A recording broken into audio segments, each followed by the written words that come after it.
Let me be honest. Some things wasn't necessarily a mistake. Some things I did because I wanted to do it. And I just didn't want to pay attention to the red flags. I'm going to be honest. I had to grow into this way. Had to learn how to carry pain. Smile through it, keep it straight. Even when I felt the strain. Everybody think it's easy. They don't see the discipline. They don't see the nights alone or the battles I was in. I don't speak on everything. It took some work to learn how to embrace myself. Accepting the good, the bad, and the ugly. And finally arriving to the point where I understand that I don't have to be perfect.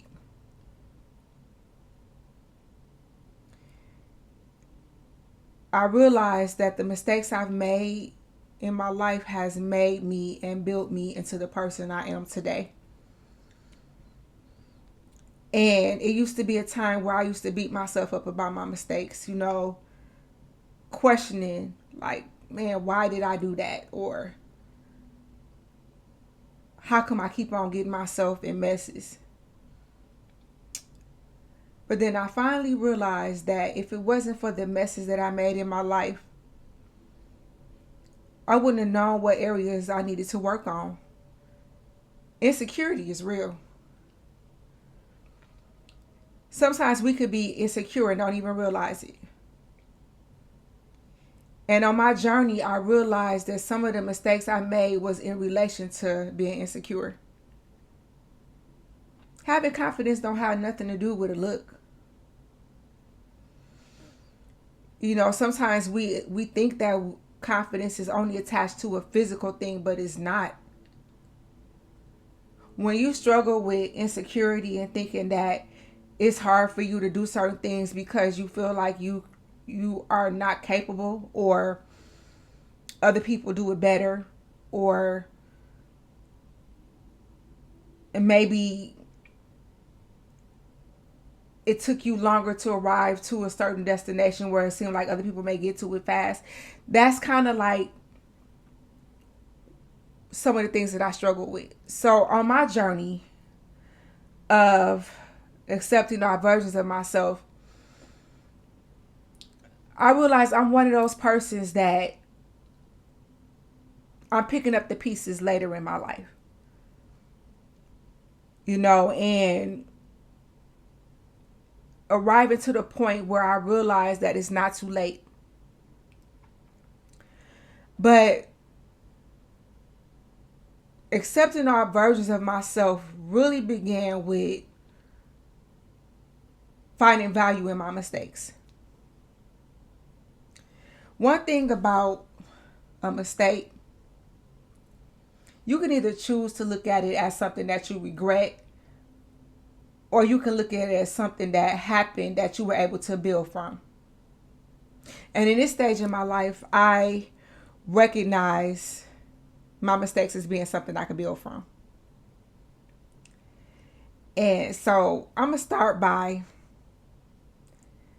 touching on the topic of relationships, because in this space, y'all, I want to talk about stuff that's relatable, stuff that people don't talk about, or talk about it, but people don't like to really tell their truth. Some people try to make it seem like they were always perfectly making decisions, especially in this climate of the internet where people like to showcase all the highlights of their life and all the traveling, or looking like they got money, or all this. We really don't know what's going on behind the camera with people. One thing I pride myself on is being a very transparent person. And not so much necessarily being transparent with other people, but transparent with myself, calling myself out, looking at myself and saying, okay, girl, you need to work on that.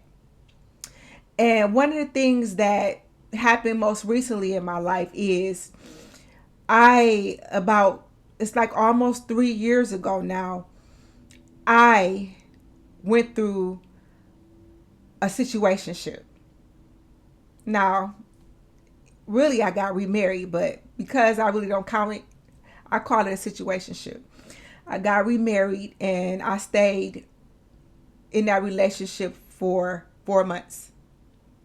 Very grateful I got myself out of that. But I kind of want to give you the background on how I got there. First of all, there are two versions of me, and I have the names for the two versions of me. One version of me is Miss B, which is the playful side of me, the one who want to have fun in life, enjoy,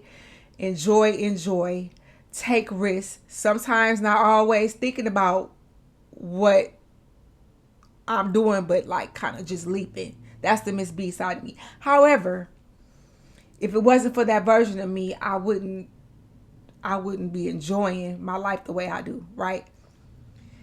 And then there's Sister Bridget, the more grounded person, the person that's spiritual, prayer warrior, the person that just spends a lot of time reflecting, the wiser part of myself. And I'm gonna admit to y'all, I need both versions of myself. But I also have to understand what the role of those versions of myself play in my life. Because the Miss B side of me can be a bit risky and not really fully thinking about a thing before it's done. So busy looking at enjoying things and not fully executing by carefully thinking. Sister Bridget, sometimes I have to put her in check. So what had happened was, when I ended up in that relationship, it was because I was in a space where I was hungry. I had was missing being married, and I rushed my process. And how I got there was I gave the wrong person my ear. And things that weren't good, I overlooked red flags because I wanted what I wanted. And it ended up being something that really could have broke me if I would have stayed in it. And that's where I'm grateful for that side of me that I call Sister Bridget, because she was literally like, girl, if you don't get up out of that, that's going to kill you. So get up out of that and shake it off. You made a mistake. Move on. So I had to have a candid conversation with myself. And talking about embracing all versions of me, I have grace for my imperfections. If it wasn't for my mistakes, I wouldn't grow. If it wasn't for those moments in my life where I had to look back and reflect on what I could do better, I wouldn't be here. And one of the things I learned about that season of my life in that relationship, when I got remarried, again, I call that a situationship because that wasn't my person. I learned that I should never let myself get that hungry that I accept anything. Learning how to embrace this life of singleness that I'm in right now until God says different. Understanding that I can enjoy this version of my life and build. It don't got nothing to do with age. It don't got nothing to do with a season. It specifically is about learning myself and accepting all versions of myself. So I have learned to sit with myself and be transparent enough with myself to be like, okay, Bridget, if you make that decision, what would that mean for you? Is it going to add to your life or is it going to take away? So when I decided that I was going to do this episode, embracing all versions of you, my goal in this space was to help encourage my audience to understand that it is okay to have made mistakes in your life and understand that you can recover from it. Embracing that part of you where you don't have to sit in self-judgment or looking at yourself like, if you wouldn't have done that, you would have been here. Okay, so maybe that's true. Maybe if certain mistakes, certain things that we've done, if we would have done it what we think is the right way, then maybe it wouldn't have took us so long to get to a goal, right? But if it wasn't for the mistakes, where can you learn where your weaknesses and vulnerabilities are? It's important to give ourselves grace. And one of the reasons why having Becoming Her in motion is so important to me is because it literally reminds me to keep moving in spite of what happened in my life. So in that situationship, even though it was a mistake, even though, you know what, I'm hold myself accountable to that word mistake. Let me be honest. Some things wasn't necessarily a mistake. Some things I did because I wanted to do it. And I just didn't want to pay attention to the red flags. I'm going to be honest. Sometimes we can call things mistakes where you can just own a decision that wasn't favorable. That's a part of embracing yourself. Checking yourself and saying, you know what? I knew better. But I also recognize I wanted what I wanted. I recognize that I was hungry. I'm not going to blame myself because I miss being in a relationship. And although I was hungry for a relationship, I happened to make a poor decision. I can own that. Because when we own the parts of ourselves where we make choices that are not favorable, it can help us hold ourselves accountable for recovering from it. One of the things that I have learned in my life is to be honest with myself. That's a part of embracing yourself. When you honest with yourself, you can say, hey, you know what? I'm in a season of I'm feeling lonely, I'm feeling vulnerable. I'm tired. Let's talk about it. Let's talk about that. Sometimes we get tired when things don't shift the way we want it to shift and when we want it to shift. And sometimes we take things, at least I know I have, into our own hands because we want stuff to happen because we think we ready for a certain thing when we don't really recognize that there may be some things that we still got to work through. For example, I needed to work through accepting the fact that after my husband passed away, I still had a wife mindset. And I had to learn that I needed to embrace the fact that I'm no longer married because that situation was over and I was still thinking like a wife, and there's nothing wrong with that. But I also needed to understand that my current role in my life is single. And what does the single season mean? What am I supposed to get out of this season? I've learned that I can get out of this season the ability to self-reflect, to create new opportunity for myself, to leverage, to get to know myself, to find out areas where I'm vulnerable and get me some therapy or some spiritual guidance. And I think both things are important. Understanding that if I understand what makes me make bad choices, then I can deal with that. And embracing myself to be able to acknowledge the fact that in certain areas, I just need help and guidance. And there's nothing wrong with that because we're human. The one thing that I never want to do in my life is to be so spiritual that I can't connect with the human side of myself. I can't stand that. I cannot stand just sitting up, listening to people that can't relate to my humanity and always even though scripture is important, but it gets to the point where I want people to talk to me from a real place. Like, girl, you felt lonely. How did you deal with that?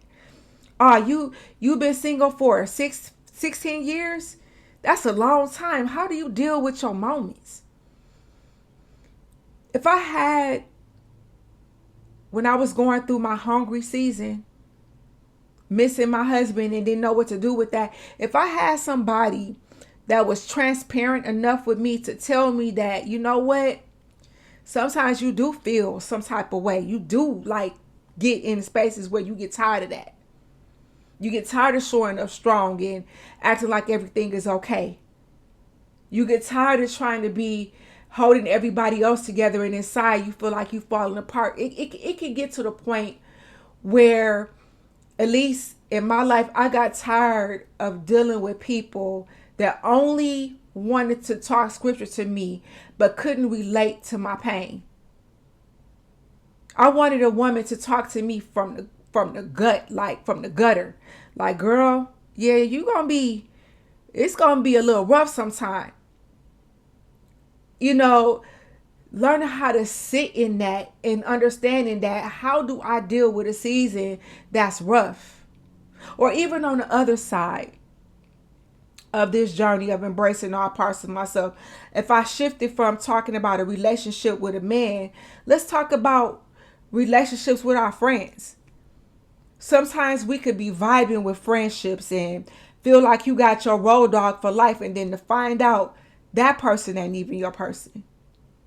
And then recovering from having to move out of a relationship with a friendship and being hurt by things that's difficult to overcome, and then it causes you to not be able to trust people. And embracing that part of yourself that's hurting, like, and just dealing with the fact that you can say, man, that hurt. I thought that was my road dog. I shared my personal stuff with her, and it didn't even work out.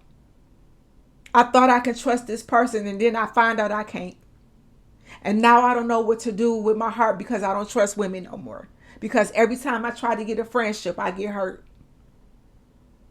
So learning how to embrace the fact that sometimes I have to be cool with letting certain things go, even though it's painful. And sitting and owning that it's painful. Because when we don't be real with our emotions, we miss certain things about ourselves that we haven't gotten to know.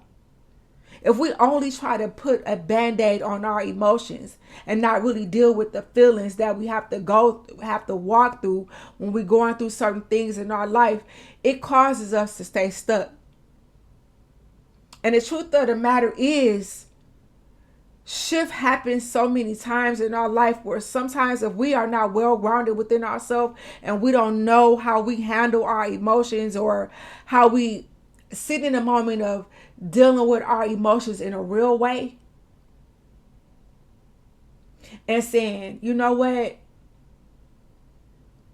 what is it that I need to deal with that keep attracting things to me that's not favorable in my life?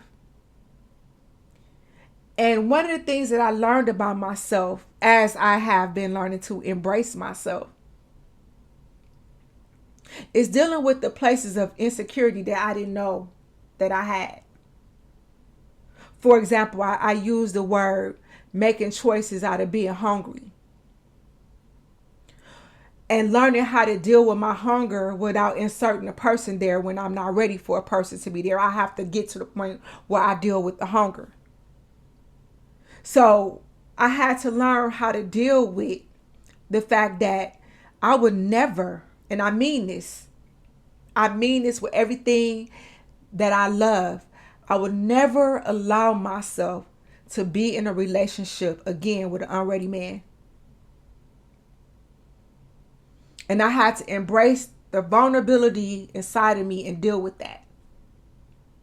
Because making choices out of insecurity and unresolved hunger is not good. And also, I had to understand that my age doesn't mean that my process ends. And in this space of becoming her emotion, I love speaking to women over 30 that feel like they lost themselves. Because I want y'all to know that it's not too late. We still got enough vitality and quality of life in us that we can live out the best versions of ourselves. These years can be the best years of our life, but it begins with how we think. If I was to think about what I could have done in my 20s, that's not going to serve me when I'm 53 years old. I have to release that season for the new season. I literally have to keep myself open for what's available for me now in my life. And that's in part of embracing my journey, because whatever happened in my 20s happened. I spent my 20s having babies and pouring and giving and taking care of people that were sick. And although that was a valuable season in my life, in this season, I'm 90% an empty nester. My life has shifted. I can do whatever I want to do without worrying about what's going on with everybody else. I'm learning to allow my children's growth pains to be theirs and not mine, and live my life the way I'm supposed to live my life, although I still care about my children's well-being. I had to learn how to embrace in this season of my life that it's my season to focus on me, and that they have to learn their own experiences in life, and I'm not responsible for everything that they go through. That's another part of the season in my life at 53 years old I have to embrace. Though I'm still a mother to my children, there's a different dynamic in our relationship. I raised them the best that I knew how. So I have to leave myself wide open for this journey in my life. So let's talk about that. Let's talk about embracing. So those of us that are segueing from our children being young to being older, learning how to release our children's baggage. Meaning, when they become adults and they start making their own decisions, we're not responsible for their decisions, and we don't have to play God in their life. Their decisions are their own. And we don't have to hold ourselves prisoner to their outcomes. We can encourage them. We can speak life into them. We can give warnings like we do as mothers. But at the end of the day, their life is their life. And one of the things that I've noticed, and I talk to a lot of women my age, in that 40-something, 50-something age, some 30, late 30-year-olds, where when children start becoming adults, sometimes some of us wear their stuff so much that we can't rest at night. And now, because I have so many children, I've seen so many dynamics in my children's life. And I had to make a decision to embrace it's time for me to rest. It's time for me to lay some stuff down. It's time for me to say, you know what, God, that's yours. I'm going to pray. But it's up to you on how you navigate with them, because I can't afford to lose rest every night over something my children go through. I have my own life I got to live. That's a part of the journey of embracing yourself. Learning what season you in. If you got an 8-year-old and then you got a 28-year-old, the dynamics are different. Raising the 8-year-old, you're responsible for cultivating an environment to make sure that you raise them in the best way to teach them and guide them. But when they're 28, you did your job. So if they go out there and make decisions that is not favorable for their lives, you're just going to have to trust that God bring them back. But it's not our responsibility to wear everything that's not ours. And that's the biggest stage part of freedom that I have in this life that I have, is learning how to take my peace. Take it, own it, embrace it. Embracing peace is so important. Embracing peace means, you know what? I understand I'm not perfect, but I am working towards making the decisions that serves me well. And realize that I don't have to repeat patterns. I'm going to shift into that topic. Repeating patterns. So y'all, I'm going to shift this dynamic to the conversation about generational curses. Generational curses are real. Both my mother and my grandmother both died at the age of 62. Both died of cancer. But I actually reflect back on their life and I watch some of their decisions. And some of their decisions included staying in relationships with men that were broken. Some of it included poor eating habits. I remember watching my mother not choose herself. And as I reflect on my own personal journey at 53, I tell myself I'm not taking that baggage in my bag. I'm not doing it.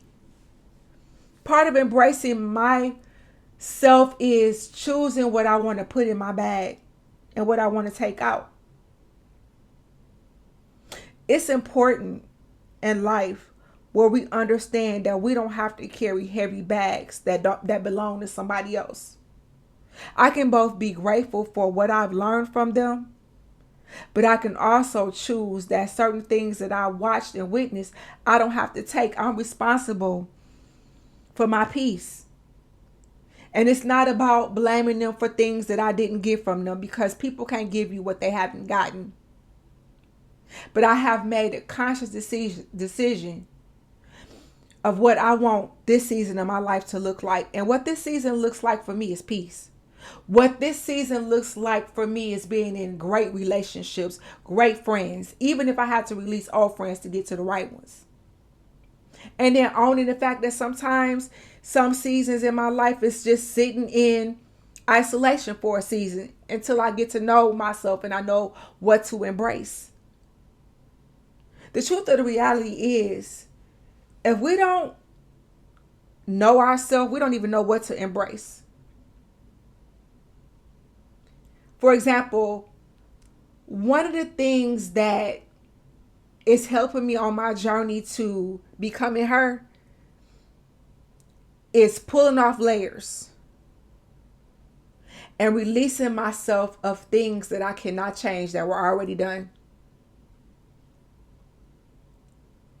I can only build on where I'm at right now.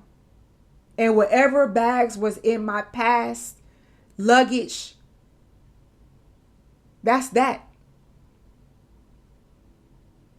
And sitting in a space of not allowing other people's perception of who they think we should be, not making that a part of who we are. I don't have to meet other people's expectations of me. I don't have to. If you don't like me, that's your business. If you don't like how I live my life, that's your business. I have a right to be true to myself, no matter what other people think about it. And that's one layer of releasing bondage for myself so that I can get to know myself, is understanding that I don't have to wear other people's stuff and make it my own. Because the truth of the matter is, other people's stuff don't fit me. Their thought processes don't fit me. The way that they think about how they raise their children don't fit me. God gave me a unique self-perception. He gave me a unique heart. He created me in a way where he saw fit for me.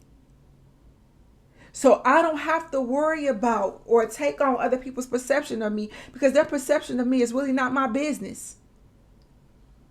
I don't have to sit with their thoughts of me when I go to bed at night. I have to sit with my own personal self-reflection, my own confidence, or the things that I want to be confident in.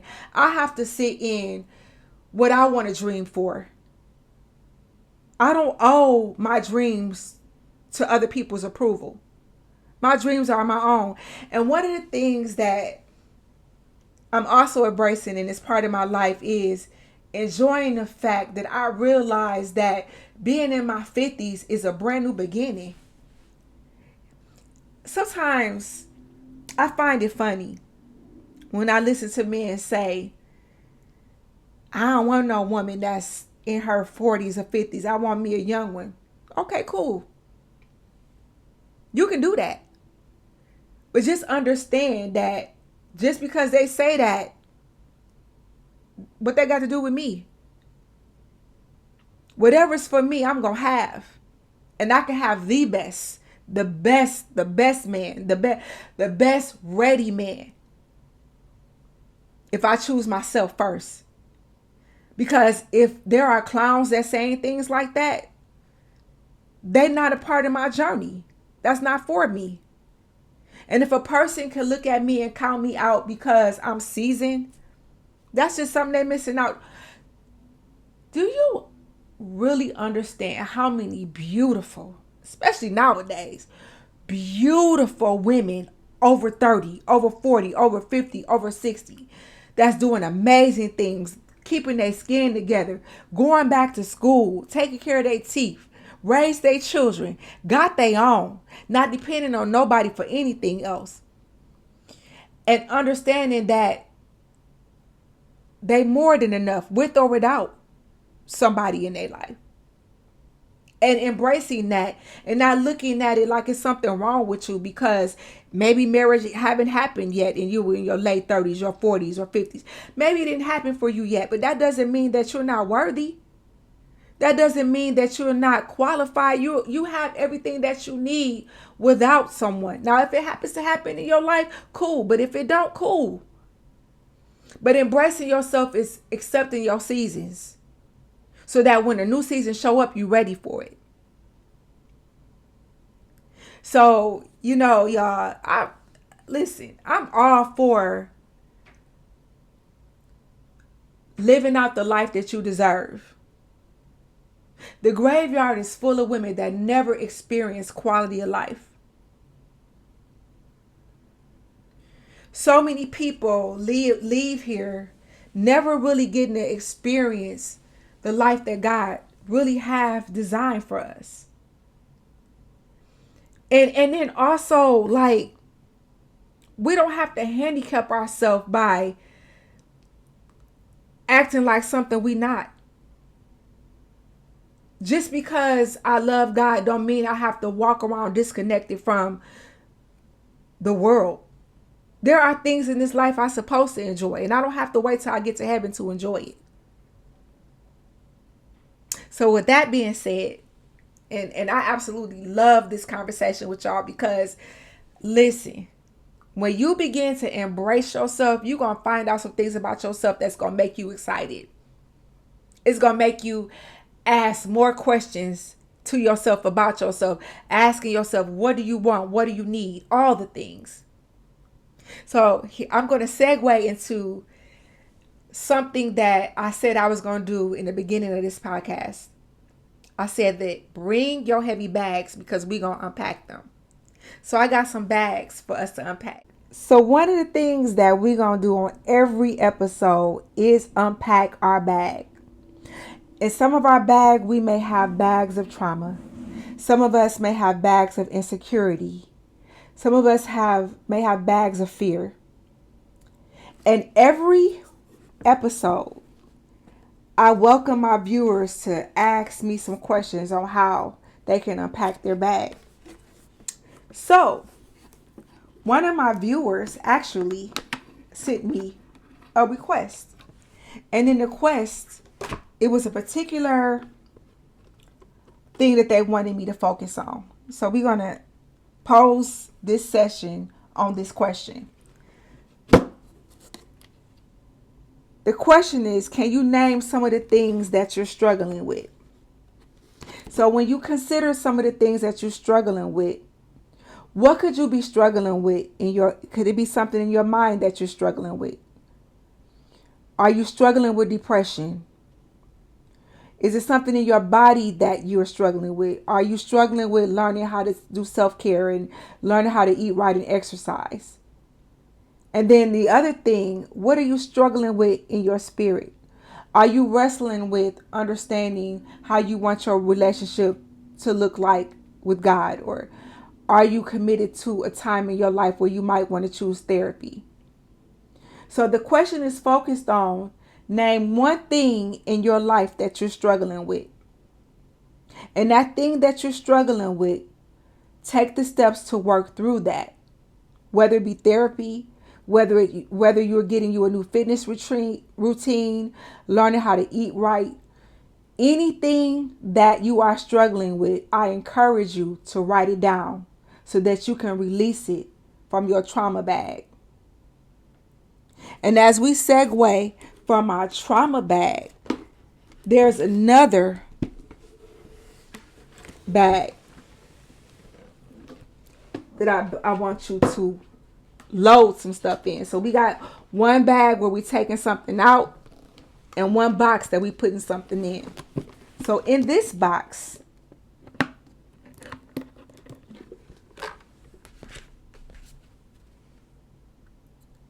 the question of the day is, what could today be the beginning of for you? Could today be the beginning of you getting to know yourself, accepting all versions of yourself? Could that be your new beginning? Could your new beginning be centered around encouraging yourself to be well, whatever that looks like for you? Encouraging yourself to speak positive affirmations over your life.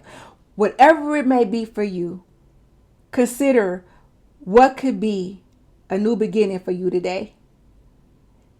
Thank you for joining me in this episode, Embracing All Versions of You. Until next time.